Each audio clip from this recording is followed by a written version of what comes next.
Jour après jour, les portes des cellules se referment. Jour après jour, la tôle dévore une nouvelle part d'hommes. Jour après jour, la tôle isole. Elle isole les individus pour les contraindre à accepter la réalité de cette société. Une réalité fondée sur deux principes, l'exploitation et la domination. Ces principes sont la base des oppositions irréconciliables de cette société.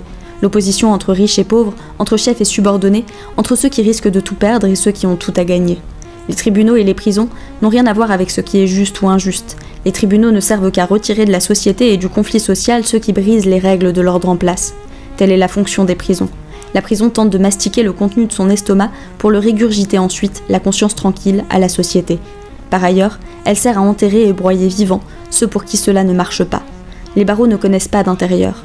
Non seulement parce que la prison joue un rôle essentiel dans la maîtrise des conflits sociaux, mais surtout parce que sa logique de privation de liberté est la norme dans l'ensemble de la société.